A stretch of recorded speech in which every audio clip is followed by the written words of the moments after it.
I'm a mixed-race Briton, born to Welsh and Chinese parents in London. Growing up, there were very few mixed-race people around me, and the feeling of not being part of a majority group often led to thoughts about my identity and whether I really fitted in. As we grow up, many of us find new groups to identify with, and the associations of youth can be added to by newer and sometimes more diverse connections. Certainly as an adult living in London, I feel no need for a belonging based on appearance, language or culture like I did in my youth.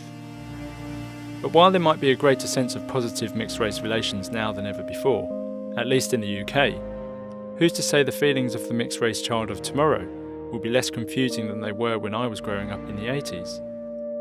Of course there should have been progress, but just because there are greater numbers of mixed people, it doesn't mean their own feelings, nor the attitudes of those they encounter, are always harmonious. In this series, I talk to mixed-race people, mixed couples, and others who wish to discuss the wider subject of mixed heritage, ethnicity, and identity. If it serves as a reference for people in the same or similar predicament as I was, and to a degree still am, maybe we can understand mixed-race people, and perhaps each other, a bit better in the future.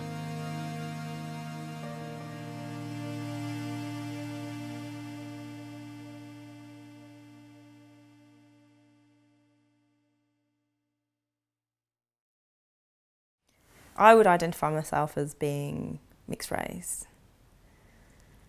And I think because I think we should be acknowledged as being people who have a blend.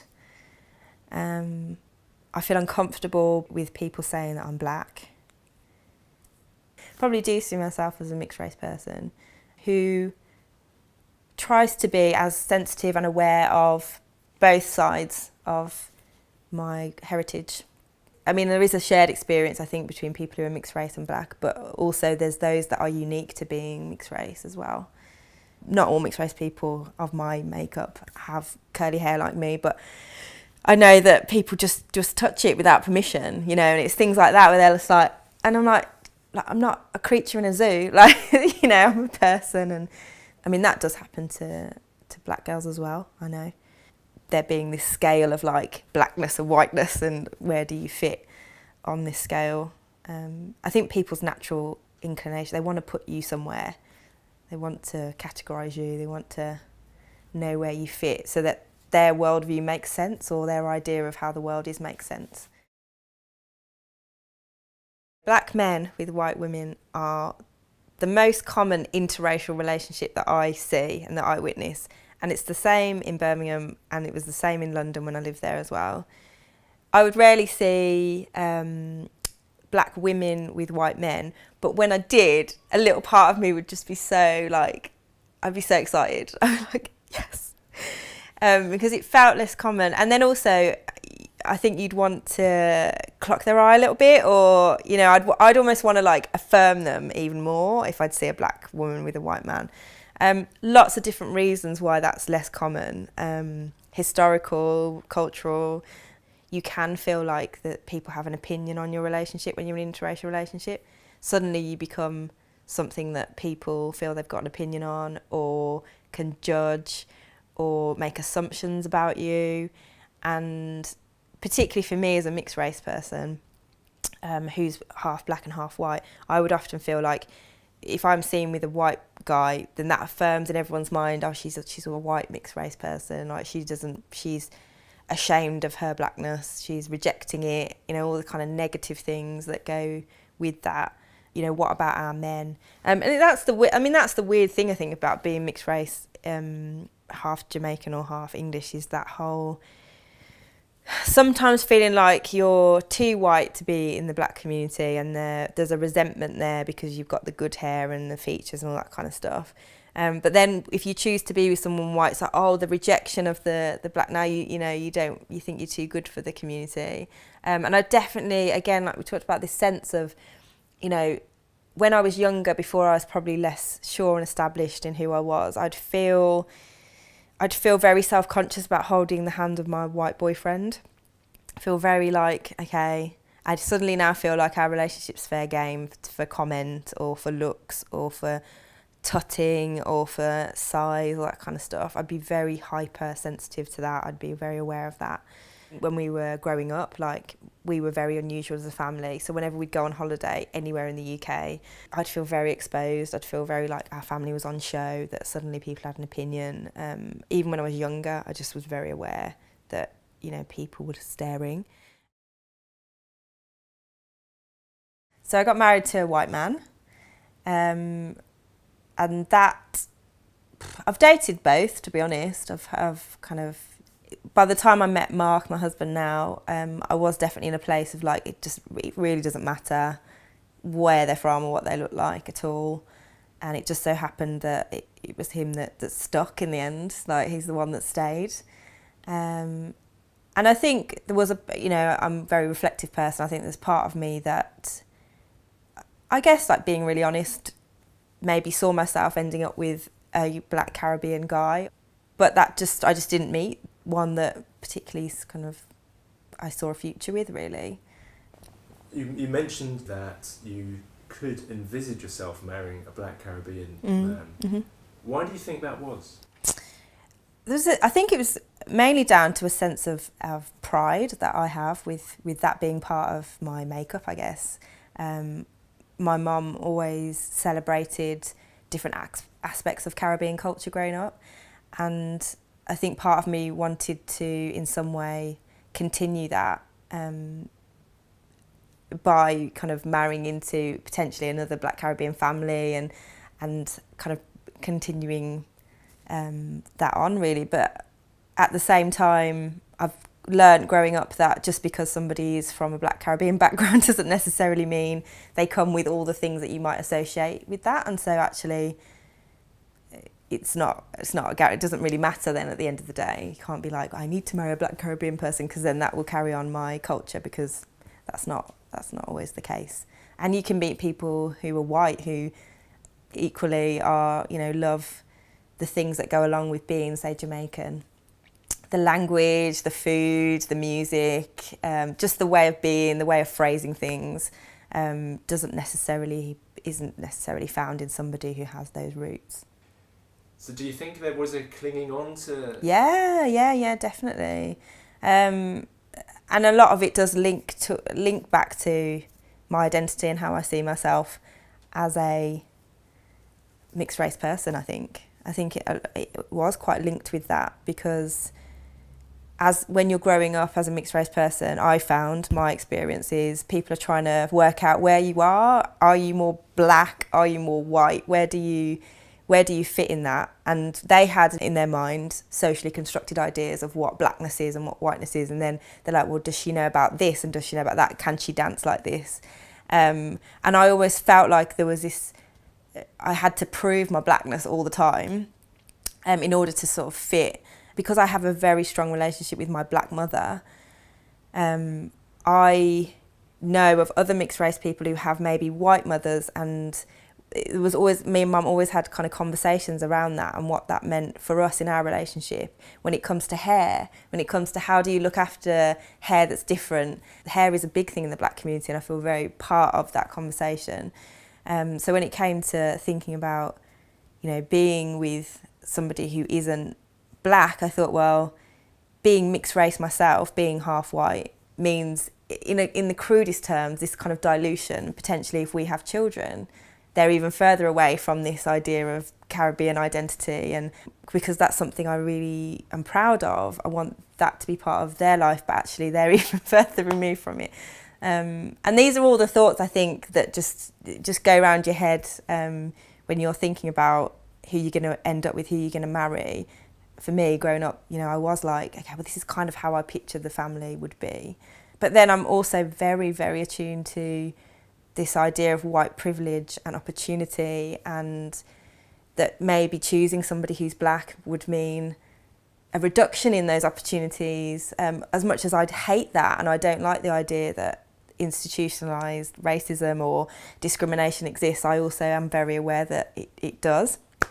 And choosing somebody to be with someone Black potentially is choosing a different set of things to navigate, I guess, if that makes sense.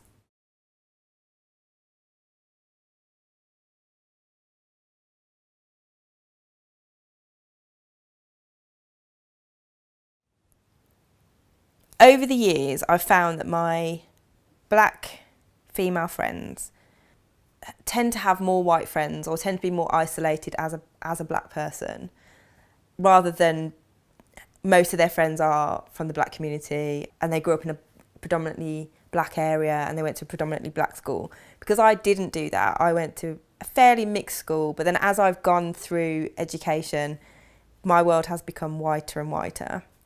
And probably down to the nature of the things I've chosen to study and pursue as well. So I have black female friends, less black male friends, again, probably because of the journey that I've been on and the choices that I've made.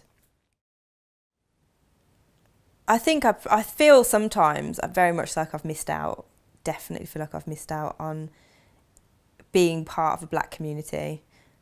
And we would often, Mum and I would often talk about it in those terms, about a black community, because her experiences growing up was that she was socialised with white people because her mum, who was from Jamaica, had very much absorbed that message of that kind of white is best and that you have more opportunities if you're white. So in some ways they were an isolated black family when my mum was growing up, and I think part of her would say she felt quite sad that in some ways that's the experience we had, although she has lots of very good, strong black female friends.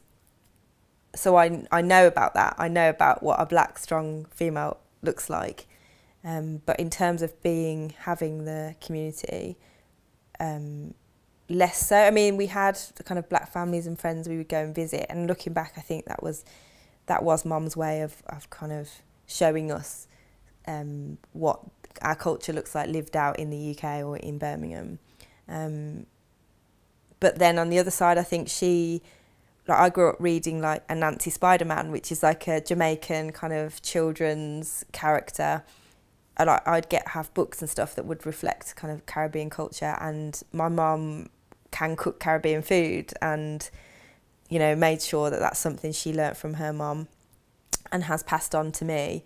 And so I have a real appreciation of that. And also the kind of language, like the kind of the patois and, you know, the phrases are stock phrases that go with being Jamaican that, you know, I would use. But probably more so with people I feel safe with, black people who I feel comfortable with or safe with. Because again, if you know, it's like a white person trying to do a Jamaican accent. If you don't get the inflection quite right, you're then like, wow, I feel really exposed and really... and I think it's not that I have any memories of doing that and then people being like... But I also was aware that, you know, I'm not going to get it perfectly right because for me, it's like my mum's not even... you know, for Jamaican, she was born here. So for her, it's that lived experience that she's then passed on to me. So to answer the question, definitely feel like I've missed out on having more of that in my life.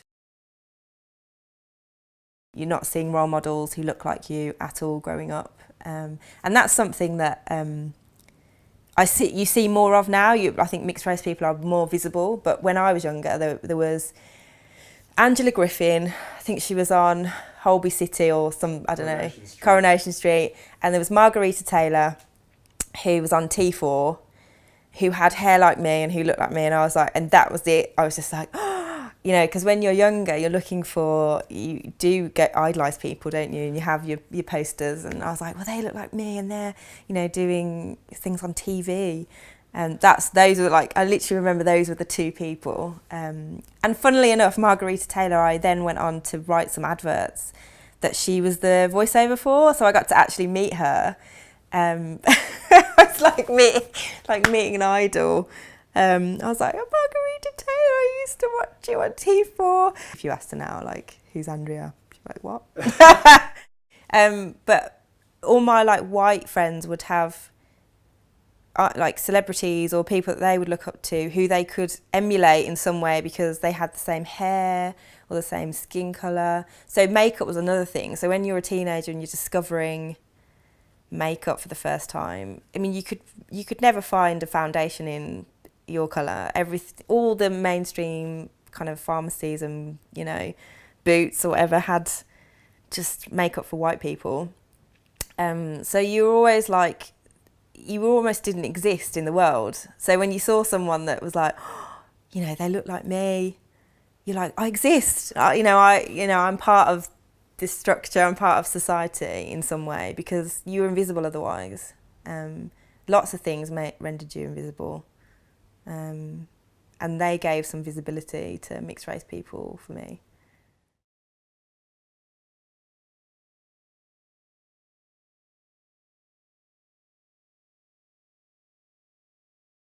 Oh yeah, I do think mixed race people are used in that way. And I think it's really unhelpful. I think it's really, really unhelpful. And I think it continues to polarise. I think it continues a message that light-skinned black is better. And that goes back to slavery. You know, that goes back to the lighter-skinned people being closer to the house, and the darker-skinned people obviously on the plantations. And that is internalised throughout generations of black people, that light-skinned and good hair are associated with mixed race people. So then when you see them being used that way in the media or on TV, I feel like it just feeds that idea. They think that it's progressive, and they're like, look, you know, we've got somebody who's mixed race. But actually, I'd say black women, for example, are probably the most invisible when it comes to being on screen, having lead roles.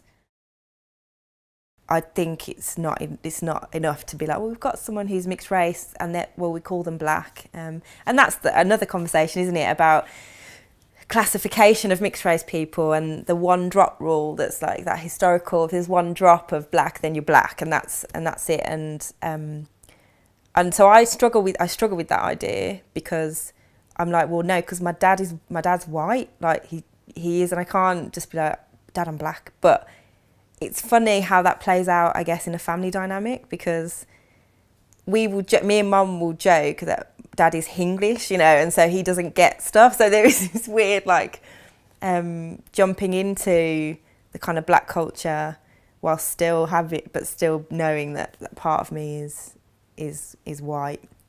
So it's really complicated. I think as I'm talking about it, I'm like, this is complicated. It is complicated. It's complex. It's very complex.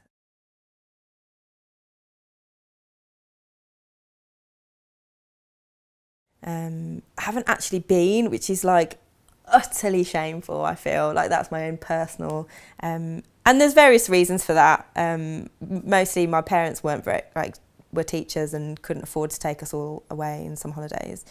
And then as I've gone on, like my big expensive holidays have ended up being to see friends who live in Malaysia or been to America and that kind of stuff. But they've been, like my parents have been, and I have kind of distant relatives there. But that's next on the list, really. It's something I absolutely must do. I need to go to see, you know, this is where my grandparents came from.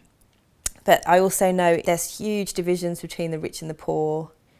And, you know, the sanitised version for the tourists is what, you know, you'd want to go and experience and have, like, the beaches and that kind of stuff. But the actual real Jamaica is, like, really hard. People, it's, you know, are hustling, are struggling, you know, there's a huge amount of poverty in Jamaica, and I find that quite hard to reconcile. Like I find it hard to stomach knowing that such a beautiful island is exploited by the rich, and you know there's still all this going on, and the social justice warrior in me is like, I just don't know if I could just go and visit, and like I'd want to go and do the touristy things, but actually the lived experience is what really I need to be going for. And it's like, okay, I need to get ready for that. I need to prepare myself for that and what that will be like. And so can you see a timescale of when you might do that? That is a good question. Because now I'm talking about it, I'm like, oh my goodness, I need to go next year. I need to go immediately. We are like thinking about starting a family at some point in the next sort of few years. And I think once that process is in motion, then it becomes much more difficult to do it. And so we had planned to like do like a last hurrah holiday that was maybe a bit further afield. And I think because we have our kind of Penang, Malaysia connections and we loved it, we were like, well, let's go there and we'll maybe do Vietnam as well. But actually, maybe it needs to be Jamaica. This is it. You've planted the seed. Now I'm like, we need to do Jamaica. Yeah.